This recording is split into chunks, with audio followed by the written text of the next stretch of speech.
baay'oonni nuti gungoon hin jiru jechuudha.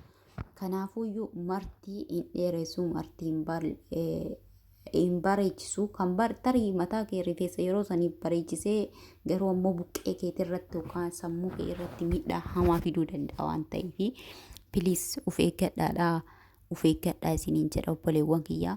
Hedduu miidhaa kanarraa rabbiin isin haa baraaru obboleewwan kiyya. Obboleettiin teenya tun baay'ee hubamtee jirti amma akkuma argaa jirtan mataan guutumaan guututti jechuudha jedhamee hin danda'ama. Dhukkubni tokkollee jira. Dhukkuba sadaf jedhama.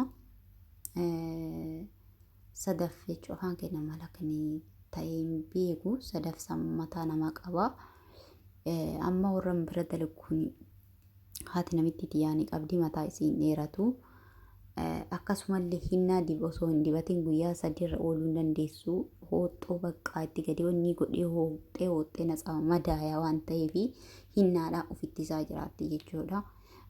Dhukkubni kun dhukkuba sadaf kan jedhamu maalirraa akkan ta'e aarii fi adagaa baqqaa walumaa galattuu dadhabbii fi naasuurraa kan jalqabu. Dhibee kana kan godhadhe naasuurraa jettee naasuurraa rifaatu garmalee irraa jismii kiyyarraa onna garagalee battalumatti jettee kan battalumatti jismii irraa onna garagalee suni gara deebi'ee jismii irraa ragana jedhee matarra onna deebi'ee naan jettee rabdittiin tun jechuudha sababa dhukkubni kun jechuudha. Amma garuu mataa isii akkana ta'e osoo hin taane mataa isii akkana hin taane garuu yooni osoo isii hinnaa osoo hin dibatii yooni jedhee akka nama kinoo shidhnaa ottee keessaa ol kaka'u namni yeroo marqee ka'e ottee bishaan yoo naqee shidhnaa ottee keessaa ol kaka'u akka shidhnaa sanii ta'a mataa isii jechuudha. Subhaanallah hinnaadhaan ufitteetti jechuudha. Hinnaa yeroo dibattu irra gaddeebi'a. Hinnaa du'aaf ofirraa fageessitu rafteen bultu hooxxoodhaaf raffiseen bulchu yoo hooxxii yeroo hooxxoo ammootuyyuu mataa hin madaa jechuudha. Waa akkanaatu jira. Rabbiin isin haa ittisu, mara keenya rabbiin nu haa ittisu.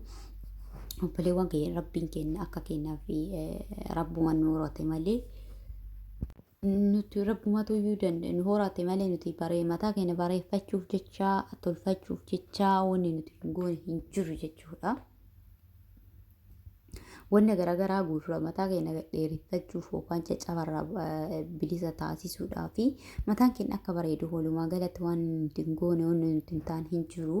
Kanaaf biliis michiidhaaf waan garaagaraatiif salphaas saaxiluu danda'a waan ta'eef qodaa keenya normaalii hamma dandeesseeni waan mana keessatti hojjetamu irraa hojjechuudhaaf shifnii fuula keetii bareeduu fuula keetii ashaakiltii waan harka keetii hojjetu waan isin micheessuu hin dandeenye irraa hojjedhu fuula kee bareeffadhu.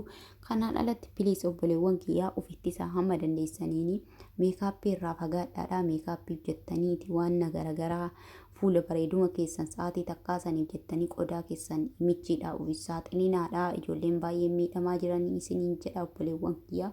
Rabbiin isin haa tiksu. Of eegaa waan hin taane irraa qodaa keessan hin miidhinaadhaa. Isiniin jechuun jaaladha obboleewwan kiyyaa. Viidiyoo isinirratti dheeressuu obboleettii keenya tanaafis du'aayii godhaa isinillee of eeggadhaadha inshaallah. Amma viidiyoo biraatii walitti deebinutti nagaanaaf turaadha obboleettii keenya. Rabbiin si haa fayyisu jedhaanii du'aayii godhaa fi rabbiin si haa fayyisu isiniin jedha jaalatamtootaa fi kabajamtoota koo. Haga viidiyoo biraatii walitti deebinutti assalaamu alaikum warahmatullaahi wabarakaatu.